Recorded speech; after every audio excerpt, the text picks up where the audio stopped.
So welcome, guys. We're going to be talking about turnouts. And of course, this is not the end all be all. DC? Did you turn it? Yeah, I said I'm recording. Okay. Yep. Okay. And there's going to be some resources available to you at the end of the presentations. And we're going to break this up into 3 sections. I'll be kicking it off. And then we'll pick it up with Charlie, and Charlie's going to go into some fast tracks conversation and some of the techniques that he's used. And then George is going to close this off with some wiring tips. So for you, I want you to really get that this is for you. And if there is something that you want to know, like if you want to interrupt, ask a question, please do that. I know for me, sometimes I can really get on rails, pun intended, where I'm just on a stream of consciousness. So if you flag your hand or do something, it can be very interactive. I'm less concerned about going through all the slides, and I'm more interested in entertaining your questions. So it's very interactive versus a bunch of talking heads. Got it? Cool. Anything anybody else want to add in terms of Charlie or George or okay? So from Roger, please tell us. Okay, come back to that. I will. Roger. Excellent. Yeah. Oh, it figures. Where the hell did that go? All right. Speaking of faux pas, this is supposed to be landed on my desktop. Here we go. This should do.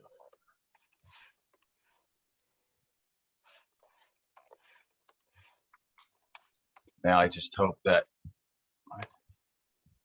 this should be the one that I just fine-tuned today. We'll see. Okay. Here's some cool photos. Yep. And so with that, I gotta move. So it's about turnouts, also known as, so you want to lay track to you, not for the faint of heart. And here's some other objectives. Highlight structural elements of period laying of track, also sometimes thought of as period laying on of hands. Provide stub turnout vernacular so that we all at least sound reasonably intelligent. How to approach replicating stub switches on the layout. Some pain and much anguish. Now, these are all my experiences, of course, so I don't want to taint your view where this is turning you off more than turning you on. Examples of how stub turnouts have been modeled and the latest ideas, which are not mine. And how a stub turnout is wired, much less confusing than the host. So there's the objectives. So some structural elements. This is good to know, especially when you're talking with someone or you have questions. I find that this is where we've lost people in the past because there is such specific lexicon around the railroads. So here's the basics. So you had the stock rail, which is the outside rail. And then that little curved part just in front of the frog is called a wing rail. Then you have your frog, which is actually the point. And then you have your frog rails, your guard rail, and then the outside stock rail. So that's on the open end. And then on the flip side, we have the moving rails, the fly rails. If this was a point switch, it would be called the points. And then you have what you call the approach rails, which are the ones that head into your main line or come in from your main line. Now here's a 3-way turnout. Now, you know what? I'm going to pull back off that for a second. I want to go through a couple of other things in here. So the fly rails need approximately 18 feet, all right, of movability. And you can also see in here, there's what they call bridle rods. There's 4 of them. In this particular diagram, this one is called the head rod. So you'll see in different diagrams, there's slightly different languaging. But at least you have an idea of, like, when we're talking about the bridle rods, it's these four which essentially keep the turnout engaged, or the fly rails engaged. And in this diagram, it shows chairs, which is, I believe, just a piece of iron that the rails would move on so that it'd be a clear, smooth surface. And then you have your head block, the long tie here, which supports the the switch stand. And then you have, to the right of that, right here, that would be the throw rod. And let's see, what else do you need to know? I think that's it for that. And then for the three-way, you'll notice one of the distinct differences is there's two head blocks in this. Now, what I don't know is, were a double head blocks used only on three-way switches, or would that have been relatively common with a regular turnout as well? So I don't know that. So on my layout, I actually replicate both. But for the most part, you see the same language and terminology for all the rails. Okay. Any questions? Okay. Come on. Yeah, you're going to tell me for 4 ties that there was no rails, it was not connected to a tie? Where are you looking at, Walter? That top photo on the bridle, those are just flat pieces of iron that the rails just slide on? Not only those 4, it would probably be about a dozen ties they would just float on. The key point is having these bridle rods in place. Prototypically. Okay, I missed okay, now I see them. Yeah, those 4 right there kept it. Yeah. Okay, that makes sense. Never mind. Yep. Cool. So in the beginning, when I had my layout built by a company, Rail Dreams, they converted point switches. So that's what I thought was what you did. What I realized is they didn't really know much more anyway. They tried to tell me that it's better to, well, it's true. They talked me out of doing stub switches because the points are much more reliable than stubs. And I think they had that reinforced when they found out how difficult it was to put in. So with these in particular, you'll see there's pivots right at the closure rails so that the points can throw, all right, and they're not anchored. The downside with that is, even prototypically and mechanically, it's too much of an angle. It's too short and it's too steep, and you would need to replace the whole thing. So I would avoid, if you want to convert commercial turnouts, avoid the ones that have this hinge in the middle. This is one where the rail runs the full length, and the advantage to that is that there's a rail joiner down at the bottom, and you can essentially remove this whole rail and put in a full rail that would be the closure rails for your stub turnout. So if you're looking to do that, this is the kind of turnout that you would want. Now, the reason I did that is because I had turnouts left over, or I had been given turnouts. So I said, instead of buying brand new ones or buying hand-laid turnouts like from BK Enterprises, I didn't feel competent enough to hand lay. So I just tried to convert the point turnouts that I had. Now let's see. So choosing where to cut.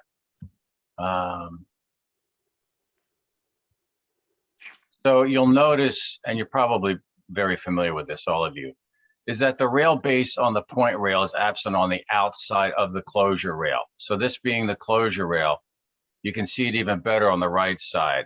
And that's obviously so that this closure rail, when the points are thrown, will align very closely to the stock rail so that there's an ease of transference from the approaching rail into the turnout.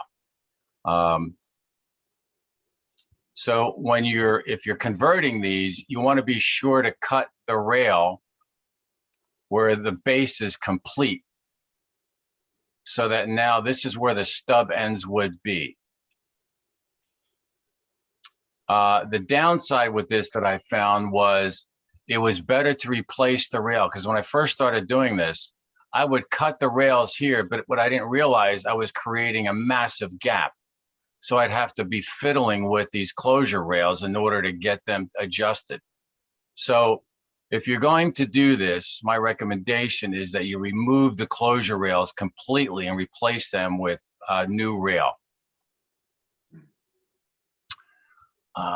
And let's see, what did I call this? So spacing the receiving or stock enclosure rails. What I did is, and again, from not knowing any better, I just took another rail and laid it between the closure rail and the stock rail to gauge about how far I wanted the gap to be. And then I'd marked where I needed to cut the closure rails. Yeah, question? Oh, okay. So right here where I marked it, this is where I would cut the closure rails, because for me in this one, these closure rails were more manipulatable and I could bend them in to achieve the gap I needed between the stock rail and the closure rail, so that when the fly rails moved, it was a reasonable gap between the closure rail and the stock rail.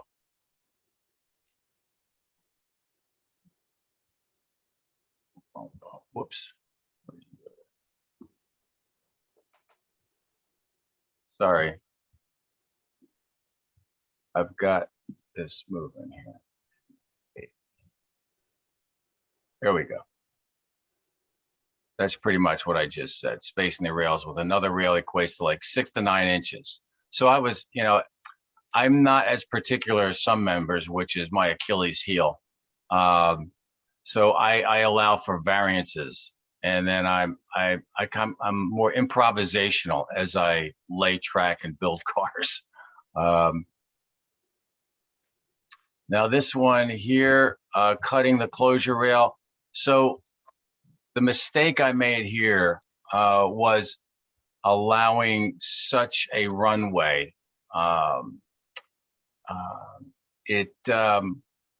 Not only was it not prototypical, it actually hindered the run of some of the locomotives in here. So what I did was, with the future turnouts I cut, I had them, I cut them more to the prototypical length. And actually though, these would work because you have a nice gentle run off the fly rail onto here.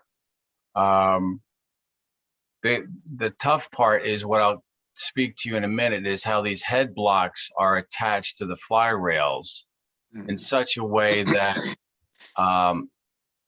it causes some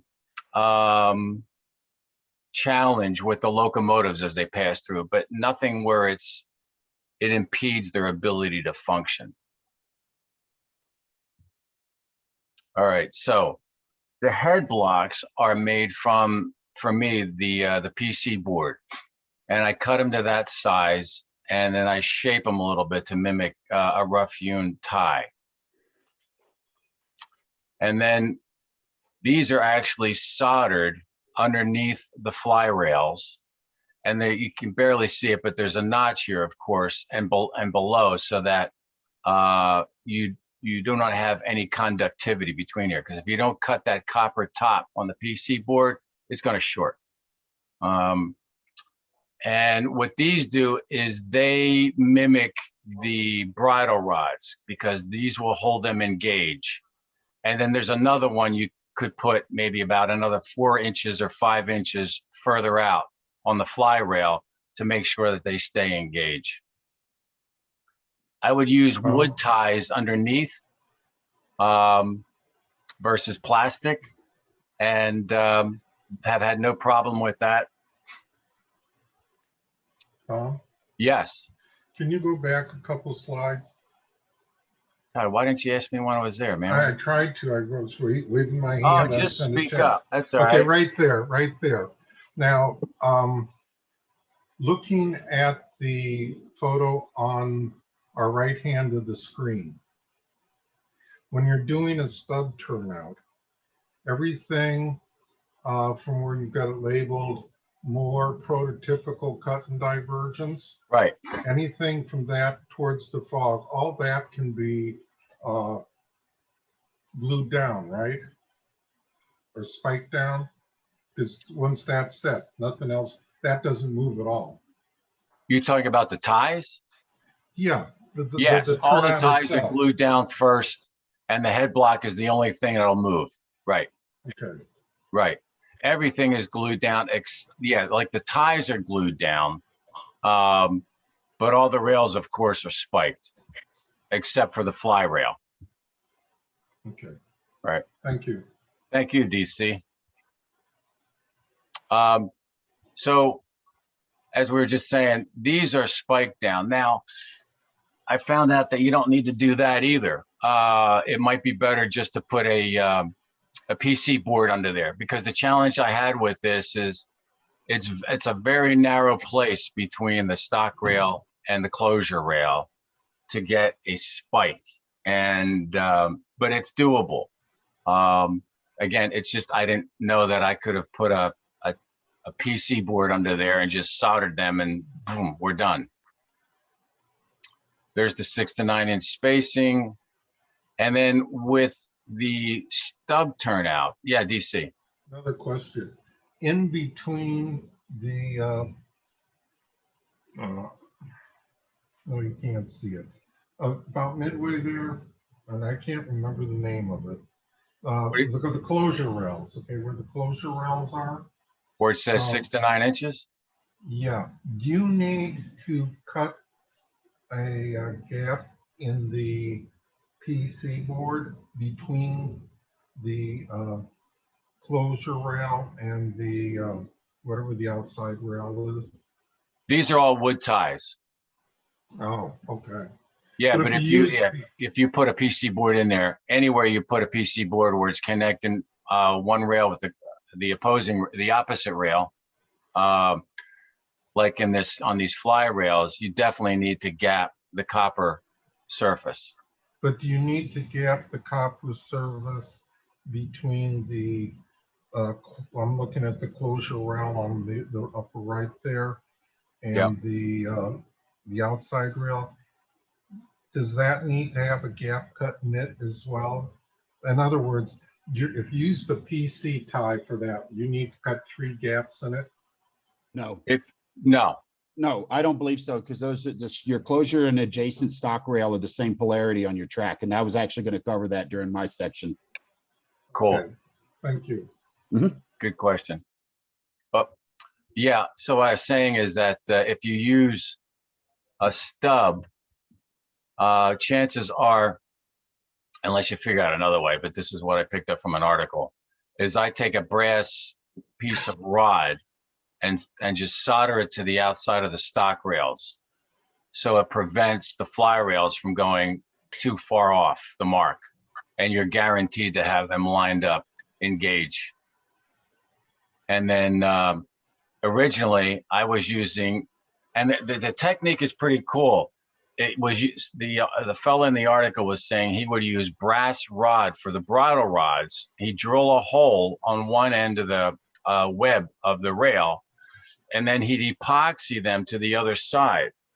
Well, years ago, I was running some trains with a buddy of mine, and we couldn't figure out where his short was coming. And sure enough, the epoxy wore off, and the brass was connecting to the opposite rail and shorting it out. So no more brass rods for the bridles, because you really don't need them to hold the gauge. They're just for the aesthetic, which is really cool. All right, let's see. I got it. So This is another technique to attach your fly rails to a head block. You take a joiner, you cut it in half, and you clean both ends of the halves. And here's your fly rail. Can you see my cursor? Yes? Yes. Okay, good. And that would be inserted into the rail joiner. So you mark the fly rail center onto the PC head block, and then you would solder the joiner onto there. And now your fly rail has ease of movement in there. So when this throw bar or this head block tie is thrown, if the rail is soldered to here, you're literally bending the rail to make it move, which can sometimes put it a little bit of a distortion in the continuity of the rails for the locomotive or the cars. Again, I have not had a problem with that. But this is something I think Don Ball even used. By using the joiner and you have your rail inside the joiner, it'll slide easily. So it'll move according to the path of least resistance, if you will. So it won't get hung up on this. The other thing, the benefit to that is it's less stress on your turnout. So you could actually use blue point turnouts, which George is going to talk about, versus tortoises. And I actually had to put a heavier gauge wire in my tortoise machines to be able to hold the tension once the turnout was thrown, because the fly rail was soldered to the head block. So this is a fabulous technique. And you can see in the diagram below, there's a couple of hard lines, and that's the joiner. I think you get this, right? This here, well, I think the next slide will cover that. This was something that a friend of mine sent to me, which I'm very appreciative of, and that I misplaced until figures. I was doing this presentation because this is what I wanted to do with my turnouts, which I failed to do because I couldn't find it. So what he does here is, to figure out another way to attach the head block, he just notches the rail, as you can see over on the right side where my cursor is. He notches it, and then he uses a styrene head block, and he drills a hole in the styrene for a brass rod. And then the brass rod is just soldered to the rail. And this way, there's mobility for the tie and the rail, so that they're not actually connected, because you have a hole large enough for this pin to be able to pivot as the turnout is thrown. So it's another cool technique to just make your turnouts run more smoothly. Any questions up to this point? Okay. This is a fast tracks template that Charlie's going to get into. Hey, Tom. Yes. Does he, why is his preference to use styrene instead of wood? Just the fact that the pivoting might cause the wood to wear over time, so that hole would become elongated? Or I'm just wondering why he chose wood over, or styrene over wood for that application. It was primarily for the ease of the run. Well, I think he felt that the styrene, since it's so thin, would be more durable than the wood. So I think that's what you're saying. Over time, it would wear out. Yep. Okay. The wood would be more likely to split. Yeah, I could see that too. Yep. Yep. There's a challenge with, as I'm thinking about construction, and I'm hoping Charlie will talk about this a little bit, is this debate as to whether I'm going to use PC ties. But I really have, the challenge is I really have a difficulty, because I've looked at all the fast track videos, and they end up painting those in terms of their appearance, and that they'll look odd relative to the other ties if you're using wood. And I probably wouldn't be as concerned if it was a modern railroad, because the uniformity in the rails and spacing and all that sort of stuff. But using PC ties, even as spacers throughout, as you hand lay the track, will be difficult to disguise. And I don't know what your experience is in disguising PC ties so they don't stand out and and look really obvious in it, because I think you've done a great job looking at, your turnouts and using PC ties, but that's been a concern as I've looked at this and researched how to hand lay track. Because the Ron, PC ties really keep things in scale or in gauge. Yeah, That's the real strength of it, but so go it ahead. looks too Ron? pristine. Ron, Yeah, you look- can take an X-Acto saw blade, just like we would with styrene, and make imitation wood grain in the top and the PC board. You Cool. can do that. It won't necessarily make it look the same as if you were using wood, Right. or if you were doing that with styrene itself, but it'll help disguise it, and you can round off the edges of the PC to make it look more like a log. Okay. Cool. Yeah, there's lots of ways to do that, Ron. We could talk offline. I'm sure Charlie might have a technique or two when he gets into his piece. So some key points: practice with a commercial turnout. All right, just practice. Have fun, if that's what you want to do. However, consider hand laying versus modifying. I mean, it's just the experience of hand laying and seeing how you have so much more control over exactly how you want it to look is just a rewarding experience. Watch the videos and other tutorials. And I know, Ryan, what you're saying is you've seen a few. And I think this is the beauty of it, because we get to that point where tutorials and videos and articles can only take you so far. I think what I've discovered for myself is when I get to that point where it's like not quite what I want, then my own experimentation takes over and my own creativity and innovation. And that's when it becomes really juicy, because in a sense, there's really no wrong way to do it as long as the damn thing runs when you're done. But look for that moment when you turn the reins over to yourself. And point turnouts are more reliable. So, and much less of a heartbreaker for sure. However, those stubs sure look pretty and wouldn't have it any other way, prototypically and authentically speaking. So that's my presentation, and I'd like to turn it over to Charles. Unless you have questions.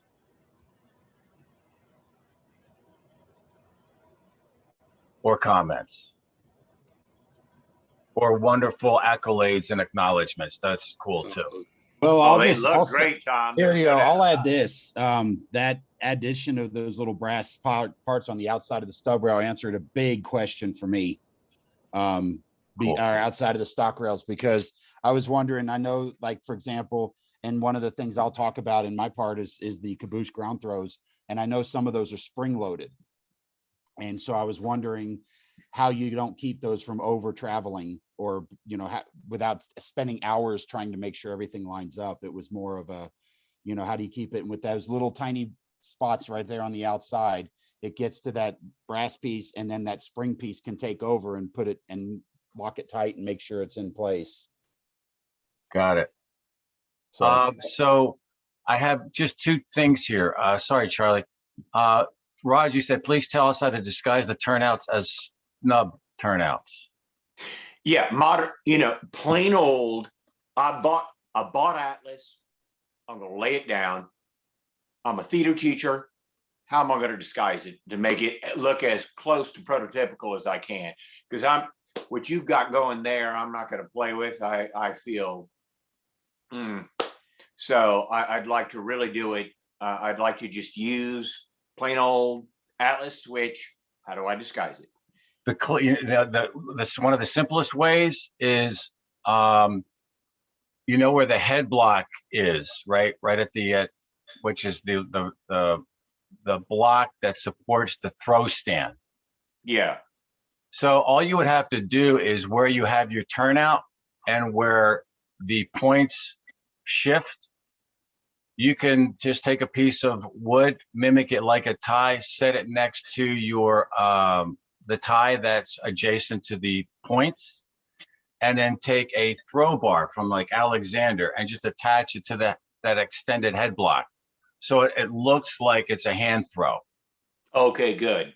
Yeah, and that's exactly what I'd like to do. Yeah, and then I wanted to operate so it can be a hand switch. I'm not going to do turtles and all that number. That's what I'd like to do, is a heart-like situation or something like that with it.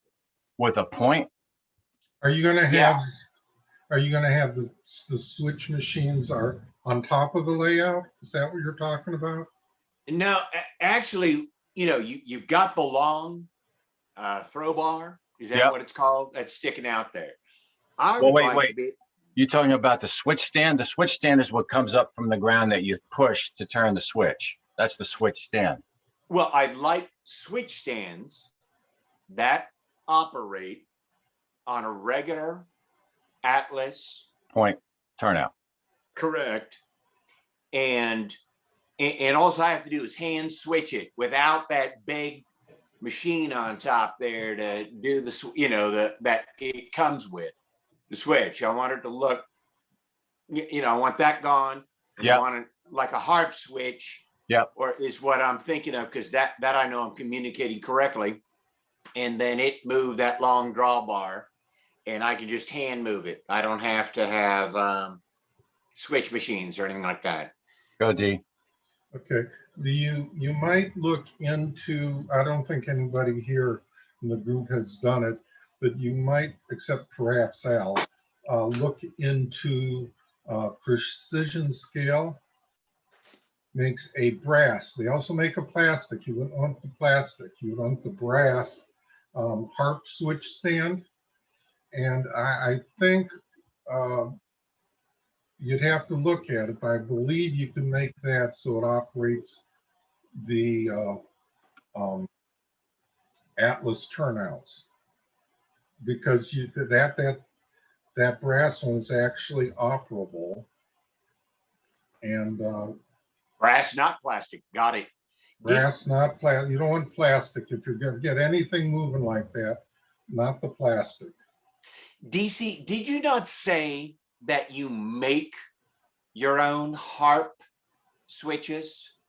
No, I do not, but there's, Al did.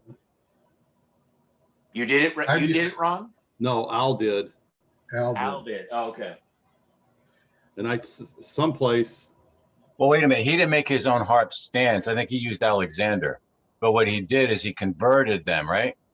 So that yeah, they could that's, operate. as I'm thinking about it, yeah, I think he took an existing one and converted them. Because they are made to be operational. Right. But if you want to do it with points, you're going to have to explore that a little bit. I think that might take us down a rabbit hole that we don't really have. I'll tell you what, let's No, save that don't for do the it back now. end. We'll talk more about this on the back end. How's that? That's fine. I didn't mean to interrupt the flow. Please, by all means. Yes, you did. it's a good question. No, All right, I'm that's guilty. Let's move on. Okay, Charlie.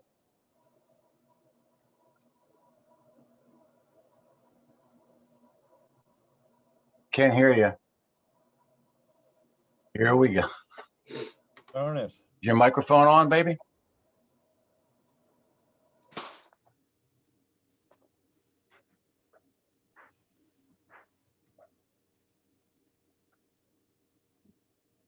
Can you sign us, perhaps?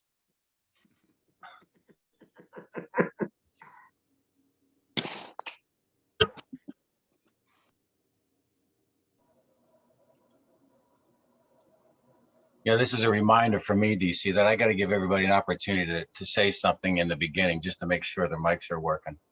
I hadn't thought about that. Yeah. Yep. I do that with my clients all the time. And there's so many little things I do with my clients that I don't do with you guys that I got to remember to do. Should we go in with George while Charlie figures it out? Yeah, well, yeah. How close are you? Charlie, go down to your microphone icon and click on the arrow and see what's set for your microphone. Oh, you're on mute now, so just take yourself off mute. Oh, no, can't hear you. Go to like what Ron said, go to your microphone settings, select the microphone.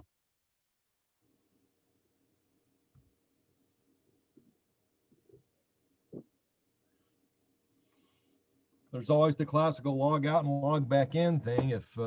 Yep. something Yeah, I got- think George's piece would be more valuable on the back end, I think, for everybody, because it'll kind of tie it all together, so to speak. Oh, there's another pun. It'll tie it all together. Man, I tell you, I'm on it today, aren't I? You get the dad joke of the day. The what joke, George? The dad joke of the day. Yeah, Did you say bad or dad? dad. Dad. Yeah, the bad pun dads make. Oh, geez, I'm not even a dad. I don't know that. How about that? Test. Nothing. There we go. I hear you. Yeah, unmute yourself and then I think you're good. Say something, Charlie. Can you hear me? Breaker. Yes, Yeah. yes. It's not showing up on mine though. Man. All right. Is that good? Yep. Here you're fine. Holy smokes. All right. Now I do share screen. Yes, sir. All right. And Charleston. Can you go? He's not saying anything. All right, slideshow. How You about share- that? No. All right, hang on. All right, DC, talk me through that thing, how to find it. Okay, go down to the bottom of your screen where you get the green icon that says share screen, Oh, okay, hang on. Gotcha. and click on that. Gotcha.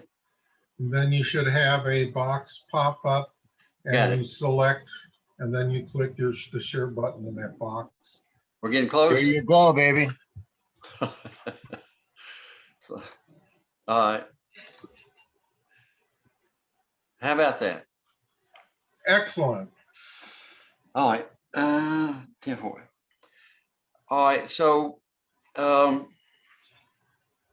hopefully y'all are thinking about building layouts, and I mean, all I can say is you got to come to grips with the turnout before you can really design the layout. I just And want to check. Can everybody see his screen okay? Mhm. all right. All right. So I'm gonna go over some of the essential track geometry, and I'm gonna talk to you about crossover turnouts, why that's kind of a critical construct, and talk a little bit about two of the computer programs, the fast track system, and how to control the turnouts. So for me personally, when I was at HO, and then Dave Schneider came out with these locomotives, and it smoked a couple of us out, and we went to O to get to the locomotives. But even he didn't know what track this thing would run on. And so we had to kind of determine the minimum radius, how tight a frog can you go through? Mm. You have to decide on the spacing between parallel or concentric tracks. And as Tom was talking about, you got to figure out what the point or stub track clearance needs to be. I'm not really going to talk about any grades. So primarily the minimum radius is limited by the rolling stock. If you're going to use a particular type locomotive and particular wheel sets, just talk to somebody else who's been successful. That's probably the most valuable thing. And if you don't know, like I had to make a test layout, and you can buy track fixtures from Fast Tracks. It's about $100, $110 for curve, and he'll put 2 different radii on each fixture. All right. So I actually tried a 21.5 inch in O scale, because that's about the tightest you could be and still get it on a 4x8 sheet of plywood. And that was too tight. And so this is the next one I did at 25.5. And you can see how the wheels are just sliding. It's just too tight also. That's 25.5. So one thing to check early on was to get the gauge of the locomotive correct. You make sure that wasn't faking you out. And so I've taken a couple of them apart to make sure the gauge was correct. All right, so again, this is on the floor of my back house before we tore that down for the train room. And so I was okay with 30-inch radius. And so that was kind of my base. I wasn't going to go any tighter than 30. All right. All right, now on the frog, again, this is kind of a function of the rolling stock and to some extent the track, the type of track, whether it's Insel frog or, fast tracks. There's a little bit of difference at the frog area. So it'd be good to be able to test that. Question. When he says Insel frog, do you know what that is, guys? Anybody? You know what that is? Okay, good. So to make, so you can buy custom turnout fixtures from Fast Tracks. They're, I think they're about $200. If you get one of the regular ones, it's $130. And also, I did a 3-way stub about 13 years ago. That was $600. Whoa. So I don't know if he's come down. So I'm getting ready to order another one. We'll see if it's got any cheaper. So once you know your minimum radius and you know exactly what your turnout is, then you can really you're at the stage where you can do a trial layout, start working on your layout. So this is the first trial I did on a rail modeler, and with Fast Tracks. Okay. And so this is the carport that we had before the current garage. In fact, this thing leaning over here is my original HO layout I had as a kid. And so this is the trial layout. And so I've made long sections of curved track and straight track with the Fast Tracks, and it's not even screwed down. It's just kind of blocked into position with some hat pins and little pieces of wood. And I'm just using speaker wire to wire the track. So this is really a kind of a first approximation. All right, and so again, this is literally outside. And so this is 30 and 34 inch. Now watch see it kind of slide through and watch it slide again. You see how the drivers get kind of hung up, and these are number 4 turnouts.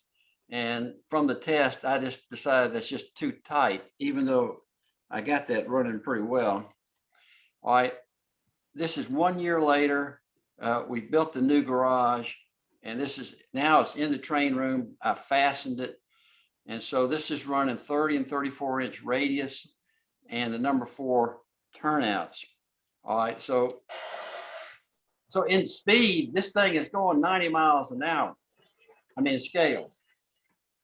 And so I got it real happy with number 4, but I wasn't happy to make the whole layout, worried about it. So I bailed out and decided to make all my turnouts number 5. All right. And here's another test of the hex frog juicers. These are the things to control the frogs. I'm talking more about that, but this is a test with the camel to see if the camel did okay with the number 4 switches and the 30-inch radius. And okay. So I'm not really controlling that 3-way stub. I've just kind of got the fly rails just pointed right at it. But okay, I think that's enough of that. Okay. All right. So you also have to decide on the track-to-track distance. How tight can you get your hands in there to rescue a car if you have to? And it's primarily a function of the passenger cars that tend to overhang at the ends, that as they go around curves, it tends to sweep into that space. And so for O scale, I came up with 4 inches as my center of track to center of track. So with that 4 inches and using a number 5 frog, I was really finally ready to design the layout. In Rail Modeler, there is not support, or they're not support, there is not a Fast Tracks library, but I was able to create the exact geometry of the Fast Track switch. And that's what you got to be able to do. And for me, the ideal length would be such that if I had 2 turnouts, like 2 right turnouts opposed, it would create the crossover. Okay, the crossover at the minimum separation of 4 inches. And so in other words, I get, this is, for me, this would be 2 inches from center of main track to center of divergent. And then I get the same thing over here. That gives me the 4 inches. And that gives me exactly where to cut this divergent route. And then it's just up to me to decide how much lead I want into the switch. But you can put all that into the computer one time, and then you can make 50 copies of that turnout. And that's the only way to really proceed. Charlie, quick question. Yeah. How do you determine if it's a number 4, number 6, number 8, etc.? What does that actually mean? Well, that number is actually the cotangent of the angle of the divergent track. And so a 4 means that over the space of 4 inches, the divergent rail moved 1 inch. Okay. All right. So the smaller the number, the more severe the layout. Okay. The more dangerous the layout. So, I mean, if you had number 10s, I mean, you could run the big boy or the Challenger through that. But if you've got a 4, you're talking about 4 4-0s. All right. So the smaller the frog number, really small locomotive that you can accommodate. So one of the other drawing programs, AnyRail, which also works on PC, only works on PC. Okay. It draws a minimum length turnout. All right. And this David Hoogvorst, this Dutch, that's the way he wanted it, that he drew it just the minimum length. He didn't really get into how long you could make the main route or the divergent route or the lead track. So every time you use one of those turnouts in that drawing program, you got to add little pieces of flex track in those 3 locations. That would drive me crazy, but anyway. All right, so Rail Modeler, the nature of Macintosh computers changed a year or so ago. They went from 32-bit and 64-bit processor computers to all 64, and a lot of different software companies made new programs for that new architecture.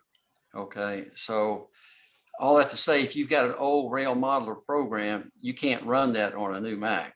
All right, and so it'd be worth hanging on to your old Mac to run it for now.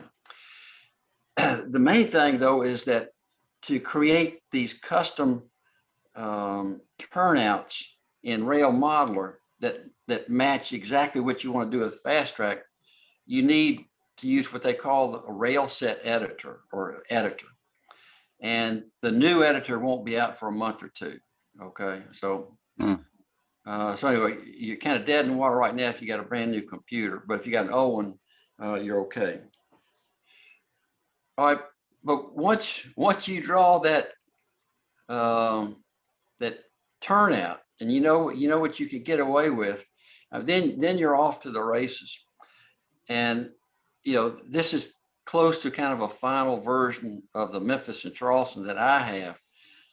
But I tell you, there must have been 1,000 versions before this one. Okay, I mean, every little change, and big change. But that's really what you got to get to have fun designing it or changing it is to get to this point of computer representation. All right. So, actually the curve track and straight track is very easy to make. And Ron, in answer to your question, it's very easy to disguise too. I know that,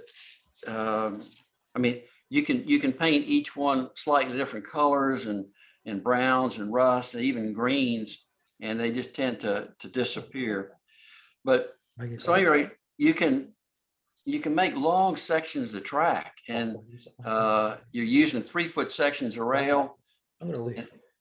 And 1 3-foot section couples to another 3-foot section with a rail joiner that's all soldered.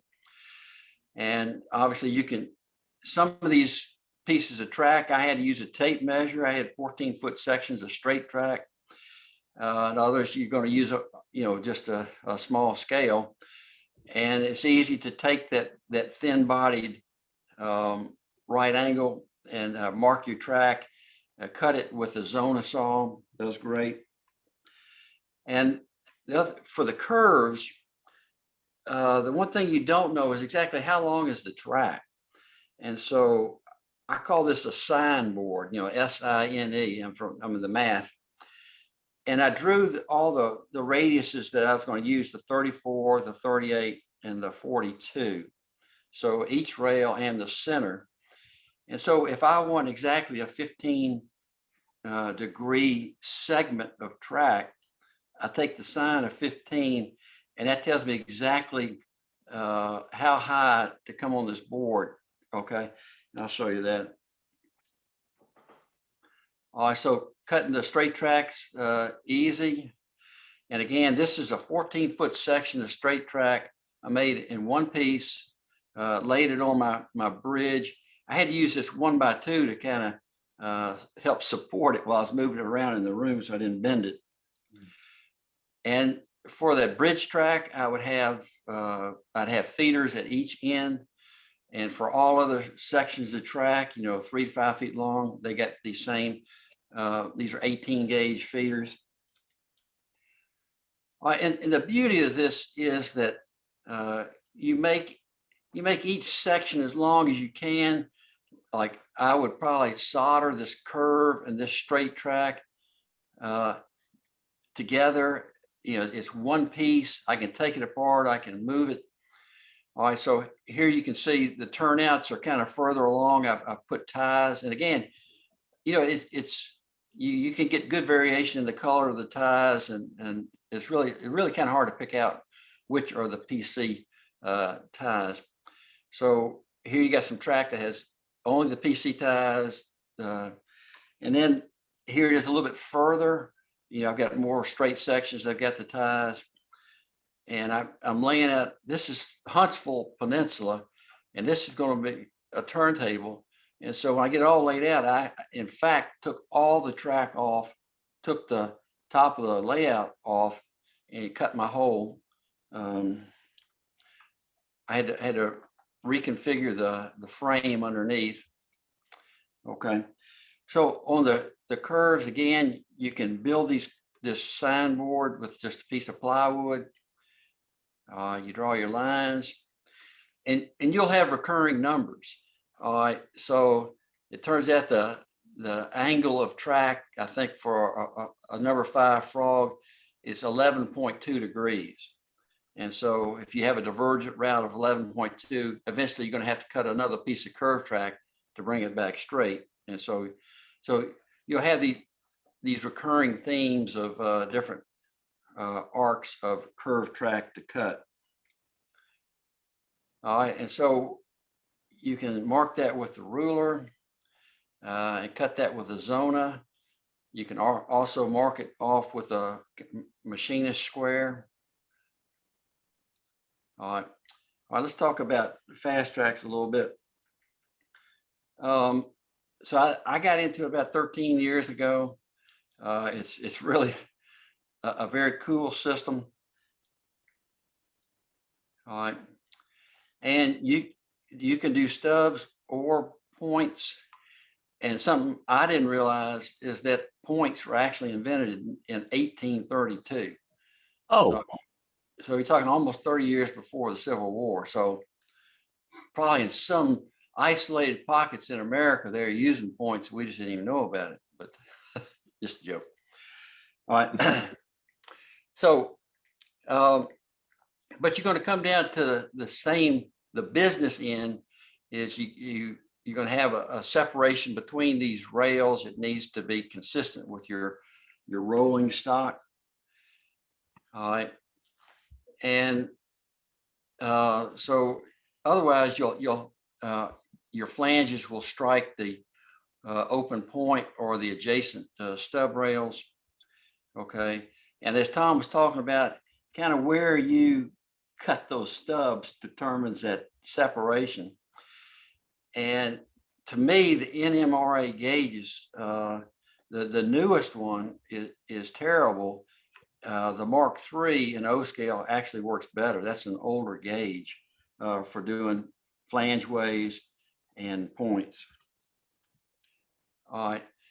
So Dave Schneider, in addition to everything else he did way back when, he actually had some stub switches, and they were beautiful.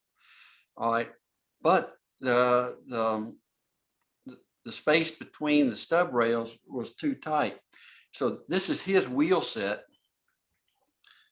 and I'm provoking it a little bit. I'm obviously pulling it toward that way, but I'm not lifting it or cheating.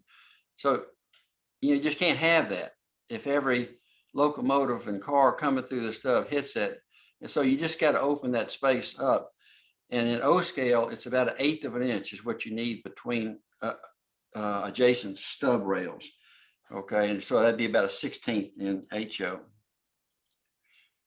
All right, and then the question in general on stubs versus points, as far as I'm concerned, if it's good enough for Davy Crockett and good enough for Fess Parker, it's good enough for me. And so this is, from the Great Locomotive Chase, and he's throwing the points on that turnout. And if it's good enough for the big guy, and it's good enough for William A. Fuller, it's good enough for me. And here's Fuller throwing the points. I forget whether it's Kingston or where, but. right. Oh, very cool. All right. So here's briefly making the turnouts. You got the assembly fixture. You cut the PC board ties to their lengths. You're going to bend and prepare rail, put those on top of the ties, and then finally going to solder those ties in place. And I tend to use a small soldering iron on this. I actually tend to use a resistant solderer on the track. All right. Now, forming the points, they've got a fixture for that. You insert a piece of rail, so it's just proud, and then you're going to take a file and file away the extra. And it works beautifully. And so you're going to make points for the frog, and then points for the switch points. And sometimes I cheat and I actually use a 1-inch belt sander. Okay. But I do my finish filing with, just a hand file. And it just works so well. It works well. All right, to prepare the stock rails, you got to remove some material, as Tom was talking about, at the base of each rail, to kind of thin things up. And again, this is done by hand, and so it'll remove a part of each stock rail so the points can fit up there snugly. All right, they even got a little groove there to tell you exactly how long to cut each wing rail, each guardrail, and then you bend that literally by hand to shape them. All right. Here are the frog points being filed. Frog points being assembled. Okay, you can actually use just the turnout fixture to do that. They also have another little fixture for doing this as well. So you solder that frog point together. Then you're ready to gap all your ties. They sell ties now that are pre-gapped in the middle, but on all the turnout ties, you'll have to do all these gaps yourself. I use a Zona saw. And the other thing too is I gap each of these ties, according to the plan, top and bottom, because I'm getting ready to use brass screws to attach my turnouts to the table. And I would hate for that brass screw to short out from the top of the copper clad tie to the bottom. And so I actually gap the bottom of each of these ties as well. Okay. So, and they tell you where these things need to be gapped, and you can follow that. All right. Now, so you cut your stock rails. Again, it's up to you to how long this thing's going to actually be. It's good to go ahead and figure it out and cut it close, and you can trim it after the fact. You're going to undercut that stock rail to thin it out, like we talked about. All right, and then you begin to solder the stock rail, each of the stock rails to the PC board ties. The curved stock rail, you kind of bend it just by hand. You get close to the curve so it matches the groove in the template there. Okay. All right. You figure out how long your switch points need to be. And again, you cut them a little long to begin with. You form the points. You make the bend at the top, and then do your final length. The end of each point rail becomes part of the wing rail, and so you bevel the end of each of those to minimize flange strike as the wheels are entering the frog. Okay, so you can see you're sneaking up on it. You've put your straight frog point in, it's soldered in place.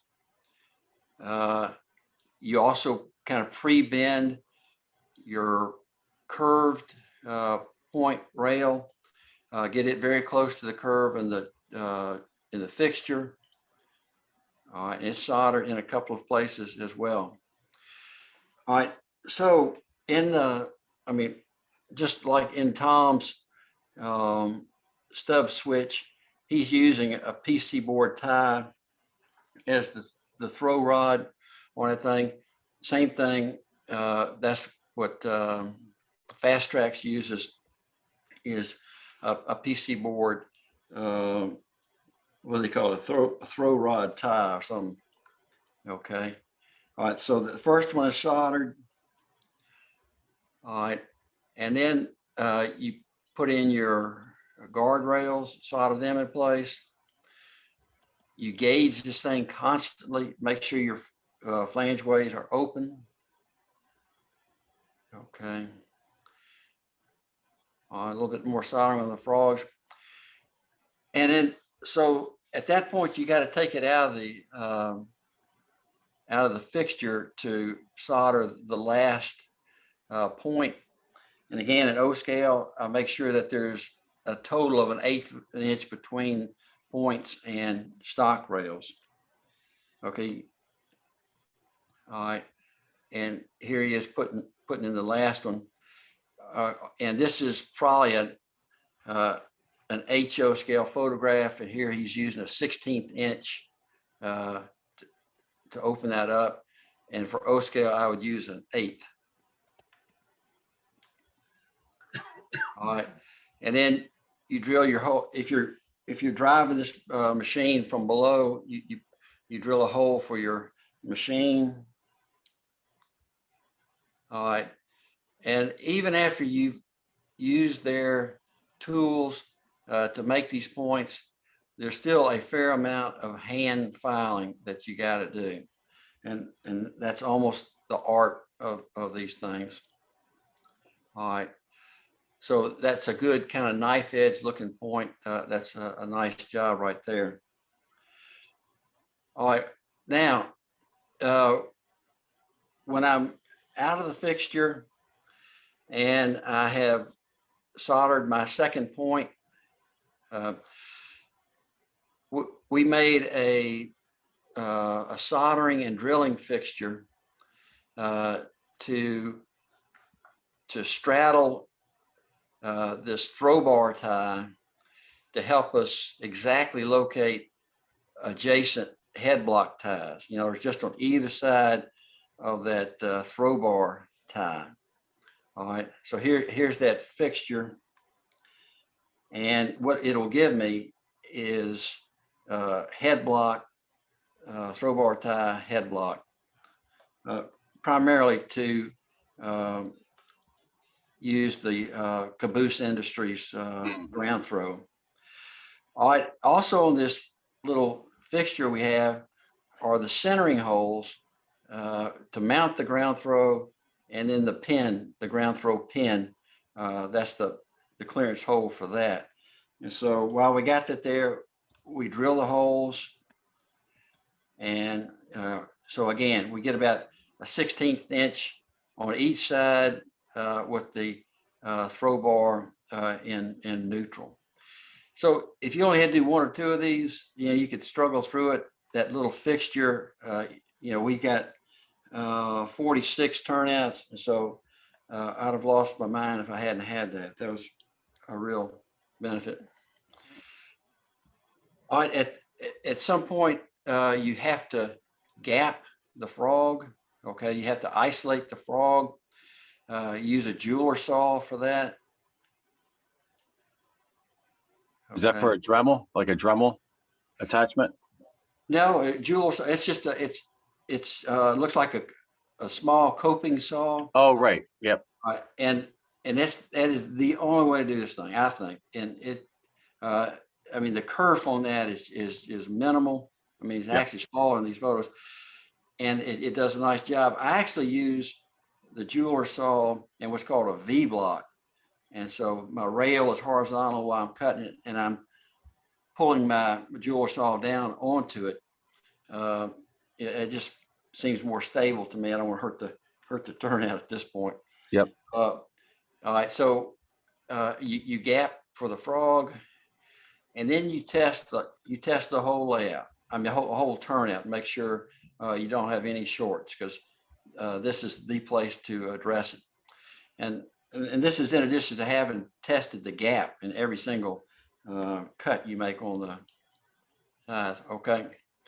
All right. Now, for O scale, you know, I'm using 1/16 inch PC board ties, and so I have to add a basswood shim to get it closer to the 7x9 inch tie dimension. Oh, man. So I cut basswood shims for each of the PC board ties, glue them to each PC board tie. And then, Ron, in answer to your question, I use either flow quill paint. I know you can't get any more, but whatever is closest to it. But the flow quill markers, they had rust, rail brown, and a couple other colors.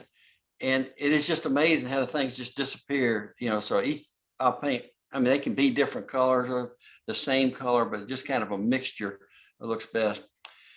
And then between the PC board ties, you glue in the remainder of your ties. And for the last couple of years, I try to use things that I weather out in the driveway. These are some of my earlier switches, and they're stained, but I like the natural a little bit better. Mm. All right, so those are CA glued. Right. Now every section of track, whether it's a foot long or 10 feet long, you know, and a soldered section, in other words, they're all rail joiners are soldered. I'll put at least 2 screws, sometimes 3 on turnouts. All right, and those are I think on O I use 172s as track mounting screws, and it's 080 are the screws I use to mount the throw machine. I use 22 gauge solid copper for my frogs, 18 gauge for the feeders, and 12 gauge for the buses. All right, and again, I hadn't put the screws down, but those 2 screws will hold the switch machine. So kind of all the big things are addressed with the point switch. I don't have any other putzing. I can move these things around, you know, like a book, and put them wherever I need it. Now, so I got 46 turnouts. 40 of them are close to the edge of the table. 6 of them are deep, and this is something is homemade. Take a piece of mahogany, put a couple of troughs in it. I use radio control airplane control cables, you know, for the ailerons, rudder, and whatnot. And then they go to the center of the layout to a blue point machine. All right, so here in Memphis, you know, I got to get beyond these buildings, and so I'm using it. And here's kind of an aerial view. These 2 turnouts right in the middle of the peninsula. You really can't get to. In fact, so that little ball on the left goes for that left switch, and this guy on the right turnout. And then for these turnouts that are in the kind of the middle layout, I actually have a control cable goes to each side of the peninsula. Okay, so you can switch these from either side of the peninsula, and this is one of those. I think George is the blue point, right? Yeah, but so I'm controlling. Yeah, those are the Blue Point available by A-Line. Proto Power West is who sells those. And it really works pretty well. I put these in before the first convention we had here, and I haven't had to touch any of them since. All right, now how to control and you could use, but I only have 6 Blue Point machines, you know, just for those interior guys, to control the frogs electrically. These are the hex frog juicers. They come in the mono, dual, and hex. And I've been using these for 13 years. I've never had one go out. And so this mono juicer, you give it both of the rails, you know, the right and the left rail, and then the output, it goes to the frog. And as your locomotive is rolling over the frog, it senses an impending short and switches the polarity, or actually the phase immediately. All right, the dual, same sort of thing. You got your track power coming in, and you got your 2 frogs coming out, but it can also work together. Okay, and I'll talk about that as well. And then the hex, it can control 6 frogs or 3 pairs of functions. All right, so on a simple turnout, you could use the mono juicer, or, you know, one of the 2 on the dual, or one of the 6 on the other. But so, and these are made by Tam Valley, and I forgot the guy's name out there. He's brilliant too. But man, and again, this is how I wire my frog. You know, 22 gauge solid wire. I just kind of lay it right on my PC board, tie and solder it right there. It's pretty low profile. All right, and again, Ron, this is kind of what on these I've kind of painted them all rust, but you can paint them slightly different colors and kind of camouflage it even more. On a dual frog juicer, there is a thing called a jumper. And so if you don't use the jumper, you can control 2 separate frogs. If you use the jumper, then you marry those 2 outputs and use it for a reversing section, like, you know, for a Y reversing section, a crossing, or a turntable. And so you just simply move that jumper to cover both prongs, and you have, you know, a synchronized pair.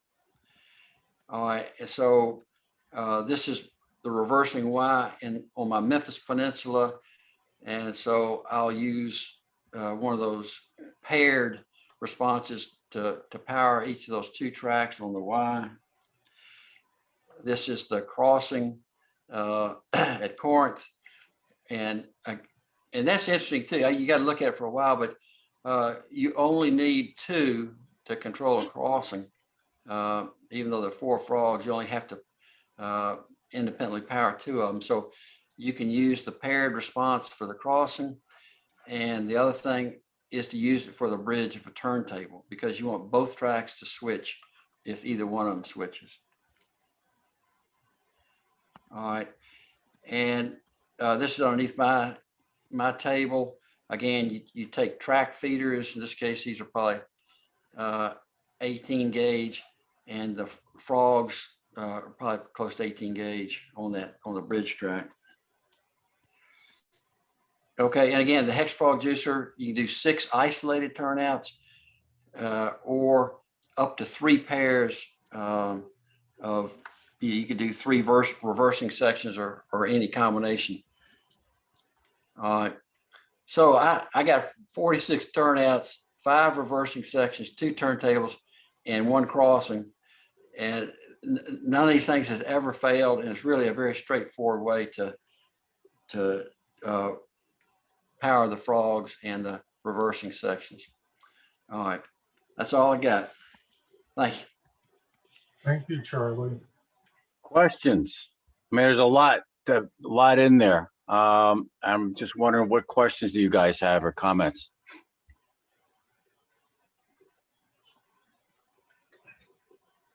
Okay. One thing I can say is I love the frog business. That's what I've got on my turntable. What's that, Great. Tom? The frog juicers, Yeah. I use that on my turntable, and also my reverse section too for my layout. No, they're great. Yeah, I think I'm going to convert some of mine to those. Thank you, Charlie. Oh yeah. Thank you. Man, you're a mathematician, aren't you? I like math. I like math. Yeah, God, that was my weakest subject, man. I had to repeat the 6th grade algebra class. Okay, One of George. the things that I might just add is Fast Track has now added PC boards that are actually the same thickness as the wood.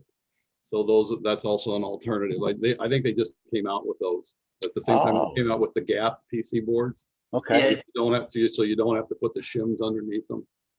Well, it's still thin. Correct. It's still thin. Yeah. I mean, for O scale, Right. it's still thin. Yeah. All right. George, you ready? Yeah, I'm here. All right. Sorry, just as I was sitting up getting ready to go, something pulled on my headphones and popped them out of my ears, and the little rubber cushion things fell off and popped off somewhere. So I'm in a so if my headphones may pop out of my ear, because right now they're without the little rubber thing. So Okay. All right. well, anyway, just so looking at this from the industry on the inside, one of the most common things we get calls for is, track power losses, dead decoders, things like that may, cause the decoder to stop. I mean, one of the most common things I get from a phone call perspective from a customer is, hey, I've got a locomotive that was running and then it stopped. And what's wrong with the decoder? I said, well, we on our decoders, we put a blue pilot light on there to help you identify that track power is applied. So you can see that nice blue light that is there. And usually the response is, well, the blue light went out. And so that tells me the decoder lost power, and no decoder in the world is going to operate without power. Mhm. So when it comes to track wiring, I'm a big advocate for always making sure you have every piece of rail wired, because we have an advent of products like what we call a current keeper, which is a stay alive module that will give you power to the decoder for, say, about 5, 10, 15 seconds, whatever. But what most people don't realize, there's a couple of downsides to the current keeper. Number one is when the decoder is running on the current keeper, that also means it's not getting the DCC signal, which means that if you were to change the power going to the decoder, or change it, or try to turn on a signal or blow a whistle or whatever the case is, your decoder's not going to get that command. Right. And then, of course, the next question is going to be, well, why is the decoder not responding? And as everybody starts grabbing their throttle and pushing the button away frantically. The other thing is that if you do not wire your track properly, let's say, for example, if you have long sections that you're relying on the rail to carry the track power, well, the reason the bus wire exists is because copper wire is so much better of a conductivity with less drop-off power than our nickel silver rail that we use. And so what happens is that you may end up with dead spots. The other thing is, if there's slight undulations in the track, let's say you have a rigid frame, well, as that undulation in the track goes over, maybe some of your wheels lift off the rail that you and I don't see, and that causes the decoder to die. Well, what happens with these current keepers is they take 1.5 minutes to charge up, but only 10 seconds to discharge. So if you do the math, you can see really quickly that at some point, if your track pickups are poor, then you're going to run out of power.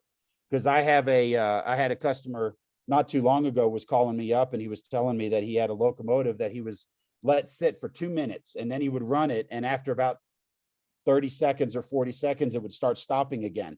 And I said, well, that's because your track power is terrible.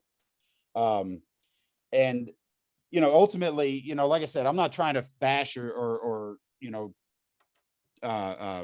tell stories out of school here or anything. I'm just trying to if you guys are interested in building layouts, the one thing I can stress is take the time to wire your layout properly. You cannot have too many feeders. You cannot have too many pieces of wire sticking down there. Yeah, it may take a little longer before we get our trains running, but you know what? The long-term reward is going to pay off when you have a reliably running layout. Amen. So here we're going to look at this turnout, and this is kind of just a general stub turnout. As you can see, I used Tom's initial drawing, and it looks like a 10-year-old drew on it. But what I'm showing here is you have the one rail that is red or positive, and then you have the other rail which is black or negative, and that's what completes the circuit. As your wheels go across, it picks up power through the locomotive and then deposits it on the other rail. So to kind of answer DC's question there, you can see that your closure rails being adjacent to the stock rails have absolutely no reason why they need to switch polarity or anything. So drop your feeders to each of those to the same side. Now, when you get to the frog, you can see they're kind of outlined with the yellow X, and kind of like what Charlie was talking about, where you've got your gaps cut. This is the part that is going to reverse polarity. And there's a couple of things to point out. Number one is you want to make sure that your cuts are far enough away so the back of the wheels are not going to potentially touch the other side. So right there on the closure rails, you can see where that red and black kind of come close together. You don't want to be so close that your back of the wheel could potentially, like Charlie was talking about with the flange interfering with the points. It's the same concept here. And so if you have a close gap and that flange touches, then you're just asking for a short. So you can cut that out and plan it out in such a way that that's far enough so that you don't have to worry about it. And then you drop your feeders for your frog. And I, we talked earlier on during the discussion, the difference between an electro frog and a insel frog. And I think we briefly covered it, but insel frog is insulated. It's a dead section of rail. and therefore there's no special wiring or anything else like that required. An electrofrog is a powered frog. It's all metal and it's all conductive, and therefore you can power it up. So as you can see, if you have powered frogs, you're going to run into an issue because your polarities are going to cross. So this is where, like Charlie was talking about, the frog juicer will reverse the polarity to match, so that way you can see, for example, if you're going to go the diverging route, that red wire will then power through, and then the frog would flip to a red power. And so therefore, look at that. Now you have no gaps in your power pickup for your availability for your locomotive. Right. So that way you're not going to stall out on the frog. Because when you get to yes, sir. So I hear this all the time: DC ready turnouts and DC turnouts, DCC ready turnout and DC turnouts. Are you walking through what the difference between the two would be? I wasn't initially, but it's a really quick, short conversation that actually pertains to what I'm showing here. Yeah, that's what I thought. So but when you have a DCC ready turnout, basically they're saying that the frog is already insulated in some form or fashion. The other thing, and I was actually just about to say, is when you look at a points turnout system versus a stub turnout, those points are now touching the stock rail. And there are some companies out there, from example, Microengineering is one of them, and I think some of the early Shinohara and HO, they had those closure rails and the frog were all connected electronically. And so therefore, if you powered your frog and or your closure rails based on the direction of the switch, then what could potentially happen, as Charlie showed, with the back of the flange touches the points, you've got a short. And so when you talk about DCC ready, it's basically saying that the frogs are addressed in some form or fashion, because if you look at the, let's go back to the old Atlas turnouts, for example. I'm sure all of us have had them at one point in time, but all of this, all the red and black and all that was connected electronically, and then the frog was just a giant plastic casting that was in the middle that may or may not have run as reliably because the plastic casting may have not seated properly. And the other side is it could potentially even lift the wheels off the rail if there's a slight raise in it. So I wouldn't get too much in the weeds on DCC ready versus DC ready. They still have to address the polarity. On my home layout, I personally use Pico turnouts. Now, of course, keep in mind, I'm modeling 1978 on the home layout, so it's going to be drastically different from what we're talking about. But you can use those turnouts as a starting point, and I always recommend an electrofrog for this reason, because again, now you can control that polarity of that frog, and that's always what seems to be the biggest challenge, is the polarity of the frog, because we know it's a crossing, we know it's going to be gapped, and we know it's going to potentially have power for either side. And so most people will go with an insul frog so they don't have to deal with it. But I'm going to show you some quick ways to manually deal with it, other than what Charlie showed you with the frog juicer. So, I mean, the reality is no turnout on the commercial market is perfect. It's however you want to take it. It's a little frustrating and it's a little positive at the same time, because I think in Tom's original presentation, he was showing some of the Pico turnouts. Well, their points are a stamped piece of metal, and where you were seeing where that rail disappeared, that was just where the metal ended. They didn't form it so that way it would fit up snug against the stock rails. Now, from what I understand, their newest releases are actually going to a machined rail, more like what you saw with Charlie's Fast Tracks. So they're actually going with a solid rail as opposed to a stamped U-shaped piece of metal. So that's a good sign if you're interested in doing those, but I still recommend going with the Electro Frogs. So does anybody have any questions on this portion of it? So real quick before I open that out. So you've got your approach rails, drop your feeders. Your bridle rails, your fly rails, I'm sorry.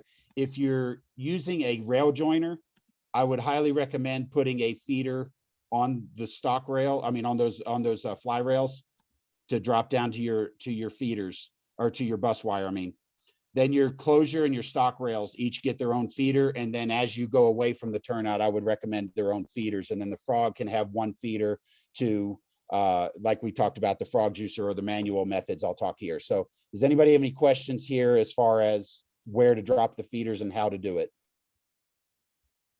Okay. So Tom, let's go to the next slide. So this is just a one that I use on my home layout. You can see the picture there. And actually, if you look close at the turnout, you can see what I'm talking about, that it's a stamped metal that you can see that that's just the flat metal on the points. And then as you go further back, it's a little out of focus because you can see where that U-shaped form comes into play to simulate a rail. But this is a commercially available part. It's from Caboose Industries. It's a ground throw with an electronic point. And so what you do here is the outer two pins that are dropped down below this ground throw are your left and right track leads. And then the center one goes to your frog. And so when you throw the turnout either direction, if you look at the drawing of the Caboose ground throw here separate, you see there's a little copper place right in the middle. And that's what connects the outer piece to the middle. And then when you throw the turnout, it connects the other outer piece to the middle poles. So that center part is what's going to go to your turnout. So you can see how really it's inconspicuous on your layout. I mean, that's a fairly compact ground throw there, and you really don't notice that the electronic parts take up much more space. But on the picture below, what you're going to see is the green wire is the frog, and that's a number 8 turnout there. So the frog wire goes to the frog, which is actually right above where my camera's at. And then that goes to the center post of that Caboose ground throw. Then the outer two you can see are both red, because right now when I install it, I'm going to test to make sure which way I throw the turnout is going to dictate which way the polarity is going. So before I attach those to the rails, I want to make sure everything is electrically sound before I make that final connection. So when I install the Caboose ground throw there, I verify and check, okay, when I turn this way, which polarity do I need going through the rail or through the frog? And then when I throw the turnout the other way, which one do I need to go through the frog? And I make sure of that. And so what those little red wires there are, those are just jumpers that are going to the underside of the rail. And so they're just soldered to the rail directly to the ground throw, and then the green wire goes to the frog.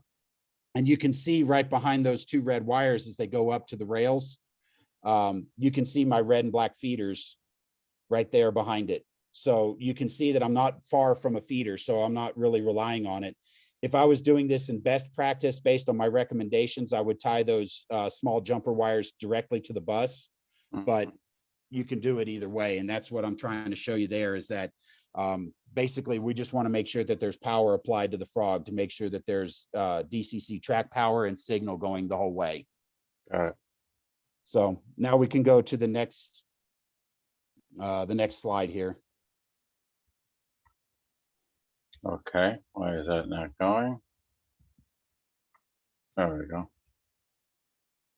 So we've talked about the tortoise turnout motors mounting underneath, and this is kind of different ways to throw the turnouts, and we can use these for both stub and point turnouts. But if you look the wiring diagram there, you actually have two single pole, single throw switches, and so these are designed. You can use them for turnout motors, or for signals, I mean, or you can do them with the frog. And so if you look down here at the bottom picture here where the tortoise is, you've got the outer two are your control for the tortoise, but then you have a red, a black, and a green wire, and that's going to be where you wire to your turnouts and to your point, or to your frog, I mean. And so when you throw the turnout using your electrical switch, well, internally the motor turns and there's a physical switch inside that now converts back and will route the power according to the direction of the turnout. So you can go through and again, take your time, make sure that your polarity is matched up, and wire it in. But this is a really easy way to do it using a tortoise motor. So if you're already deciding to implement something like that, guess what? You've already got it. You've already got the electronics done. So as we go to the next slide here, you'll see the Blue Point turnouts. And these are the ones Charlie was mentioning. You know, he's using manual control rod links. I've got some of these on my layout as well. But if you look at the underside, guess what? You've got another switch there, and you've got electronic contacts. And so you can see the diagram above where we show you the different ways. And this is all on the Protopower West A-Line website. These are just pictures, screen captures I took off of their website to put on here. But as you throw your turnout, the switch automatically switches for you. So if you're using either the Tortoise or the Blue Point, you don't need to double up and get a frog juicer as well. These components are designed to actually do the work for you. So you may be able to save a little bit of money in that regard. If you're doing manual throw, stuff, you know, like if you're going to scratch build your own harp stand, stuff like that, then that's where things like the frog juicers will come into play a little bit more. But like I said, I cannot stress enough, you want to make sure that you always have your track power applied, because like I said, you can't have power to the decoder. And if you take shortcuts trying to, well, this piece here is close to this, or like, for example, if you're using points turnouts and relying on the physical contact of the points to the stock rails to conduct power to the points, well, now that's just kind of asking for problems, because if there's a piece of dirt, or let's say a piece of ballast or something gets up in there that physically keeps that point from touching the stock rails, then now that essentially renders that piece of rail useless. And so with the feeder wires, then that small piece of ballast won't necessarily derail the train, but it'll allow it to go through. So if you have the feeder going down, then you have power to the points as well as the closure rails. So, but anyway, I think that's pretty much everything I had planned. It was really just, hey, make sure to take your time, try to find, you know, anywhere that you can get power. You cannot drop enough feeders. And as I mentioned, I think last time we met, I usually solder to the underside of the rails, Right. Because then it's a little more conspicuous. But you know, find out what works for you, because I've also seen people disguise the wire where they'll drill a hole through the tie and feed the wire down, and then they'll solder it to the web of the rail, simulating a spike. Wow. So it just depends on how you want to hide it, but you know, there's no real wrong way. It's what works for you. But take your time, make sure you put the feeders in there, and why, you know, because like I said, we're here to have fun.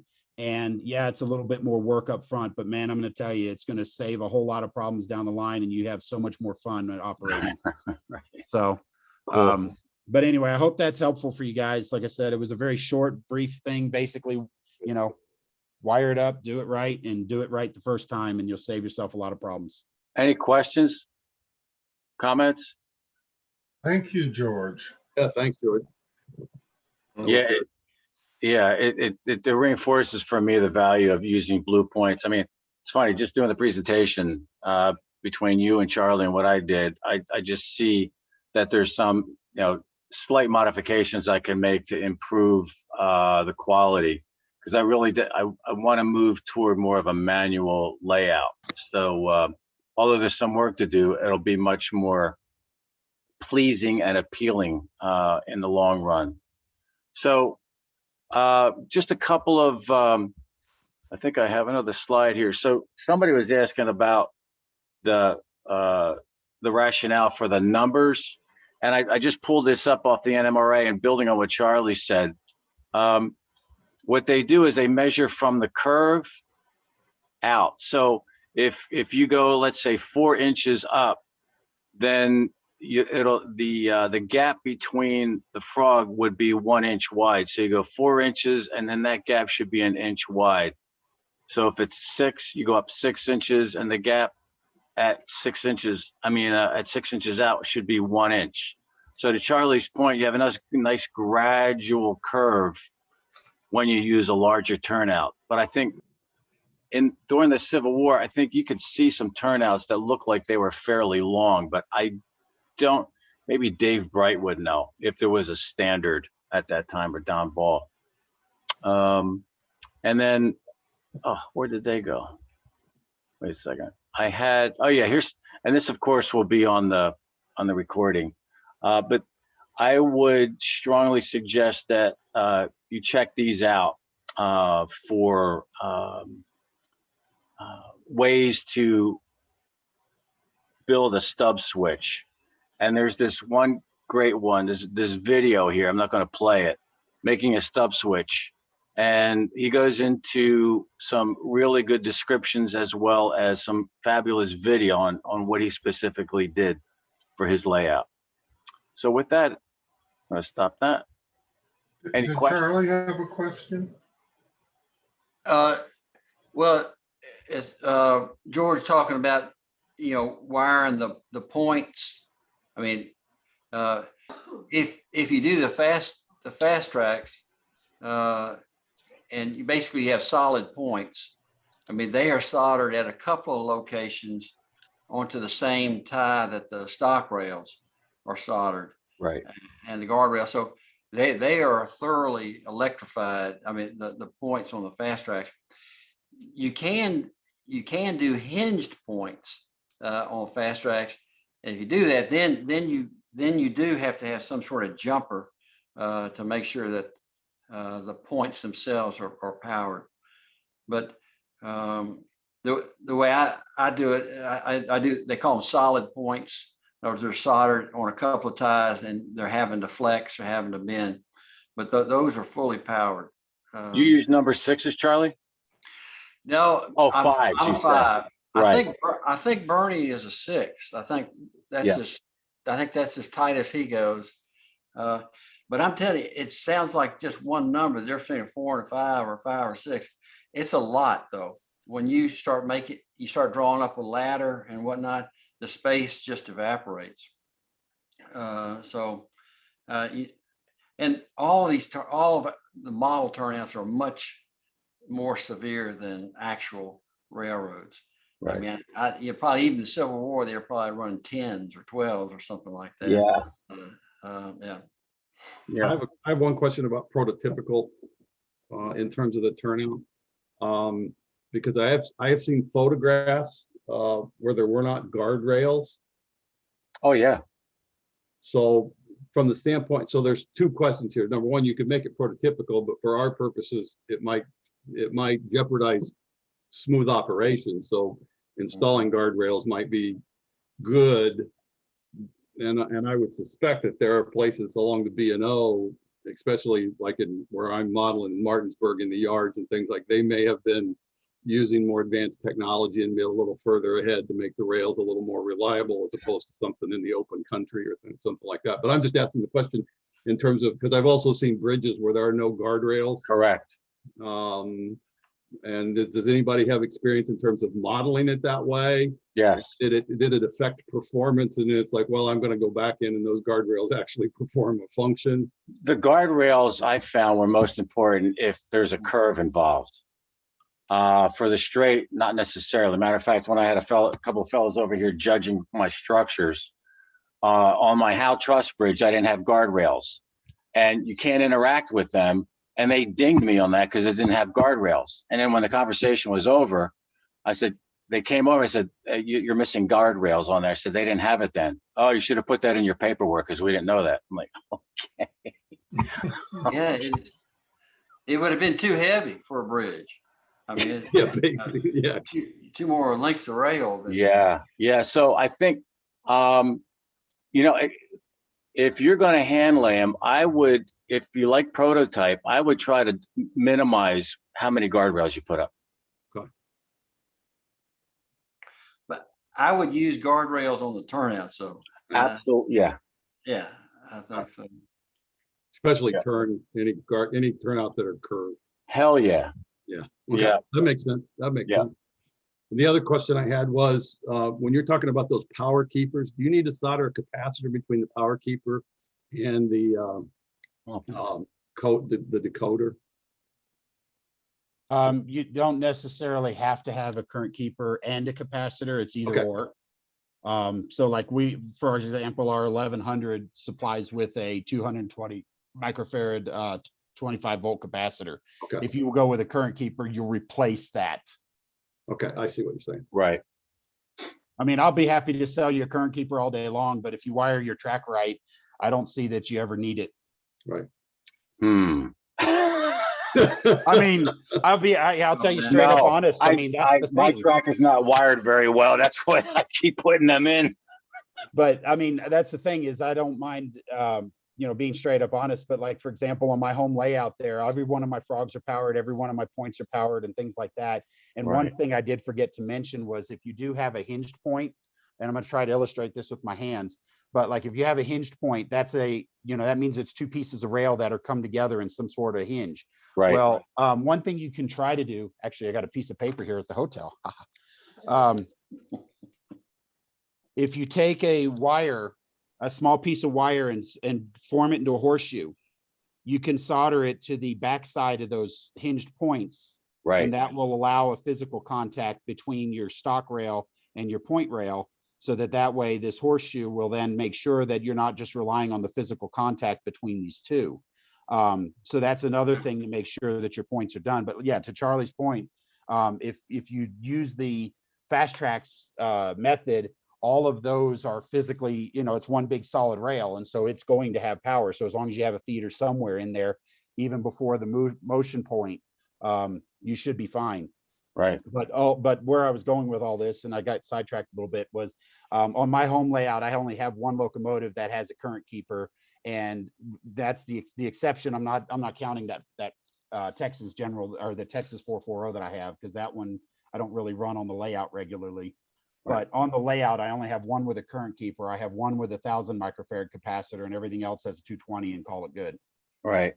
The other thing I saw, there's somebody's telling me that with the, I guess you could do it with the point switches as well, but on the closure rail, you can do a jumper from, the closure rail, let's say to the left, you can do a jumper rail from the closure rail to the stock rail on one side. Yeah. Right. As opposed to running another whole lead from the stock rail. Yeah. Yes, I've seen that too. Yeah. I've actually seen where you take, for example, you have your rails here, and then you can actually just take a small piece of brass and solder it on the underside. Oh. So that way, when your ballast comes in, it's hidden, but there's that small little brass gap. I think now that I'm thinking about it, I think some of the Pico ones actually have that embedded in the ties. Wow. That's it. The new ones are going to be coming out like that. They've got a new electrofrog. Yep. What was the name, Tom? Do you remember? What's that, Tom? The name of the new frog? I sent that information to you. What was the name of it? Unifrog or something like that? Unifrog. Oh, yeah. That one's pretty interesting. But they're running a wire off of the frog down, so you can put your frog juicer or tortoise or whatever connected to it. So I like that. They jumper past the frog to the stock or the rails, so they're already powered up that way. And like I do feeders every piece of track that I put in, even if it's only 2 inches long, I'll put a feeder on it, because it's nothing to get it down to the bus. Somebody was talking about the switch stands. Okay, I'm planning on using Bernie's switch stands, not because, well, they are operational, but I want them for indication which way the switch is thrown. Because what I'm going to be using is one of these, if you can see it, and this is just a lever. Oh, right. Okay, these are by DCC Concepts. And I really like them. So that'll throw the either tortoise. A friend of mine using a different type of switch, and I think I'm going to go with that. But it'll throw the tortoise. When the tortoise throws the switch, it'll have a wire going over to the switch stand to change it, so that I can automatically see, when I'm running, it's thrown the right way or not. And I'm planning on with these levers to have a mimic panel right above them at each module. Right. Each module will have its own set of switches. Yeah. I think Charlie and I were talking about that one time, weren't we, Charlie, about having actual switch stands and but large enough where you can manipulate it, like Tom showed? Yeah. Right. And Tom, are you going to do stubs or points? Probably points. Points, okay. Just because I've never actually played around with them. So, you know, I have played around a couple of times. You know, Dave Schneider also sold the harp stand, the harp switch stands, and they are beautiful. I have used a couple of those as indicators, just like you're talking about, and especially in the middle of the layout. And so it's just, I mean, they're strictly an indicator. I'm not using them to throw the track. It's interesting that in Atlanta, in Nashville, and Memphis, those are kind of my key cities. Well, Atlanta, Chattanooga, Nashville, and Memphis. They all use those kind of ground throws. You know, not the beautiful harp stands like in the Great Locomotive Chase. It was kind of a smaller thing closer to the ground. You can find a picture in each of those cities. So I haven't seen a good one of those. Tom, I thought you had a slide on, was it on Mueller's layout or something where you had kind of the ground throws? Oh yeah, that's all he used. Yep, those are the ones that were kind of look similar to the ones George showed. Yes, but okay. I mean, those were not prototypical. But not the caboose industry thing. But it was Right. What do they call it? Well, he used the Alexander hand throws. Right.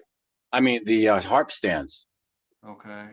So somebody today had maybe it's just your pictures of your prototypical switches, that first slide you had, but that's really what I need. I need to find an O source for that. What's going on here? Beginning. Whoops.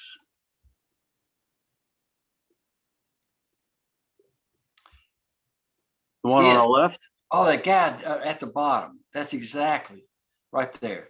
Oh, just the throw. Yeah, right. The bar. Yeah. That's what I need to come up with.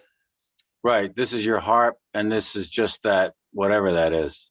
Mm-hmm. And that's what they used in Memphis and Nashville and Chattanooga. I see. Okay. Huh. Hey Yeah, guys, you know what? I'm gonna pause real quick. I gotta take off and run. I gotta go grab some food before I play. So this has been awesome. Thanks, guys.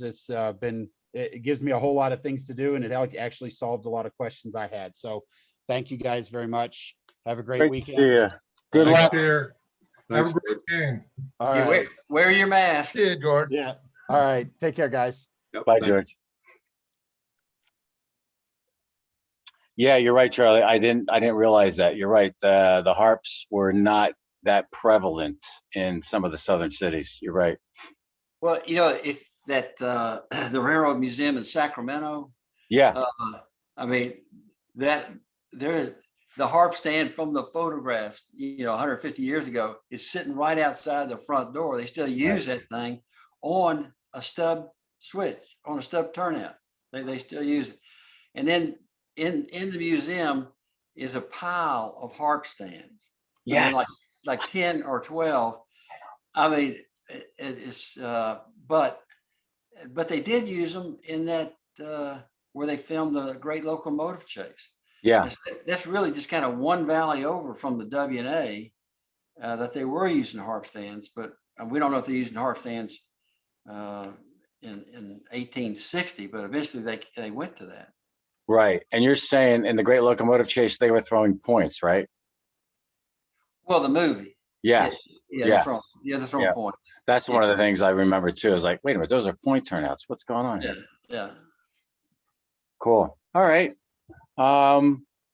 Good time. Thanks, guys. Thanks, Tom. Yep, Yep. thank you. I'll make this available tonight or tomorrow.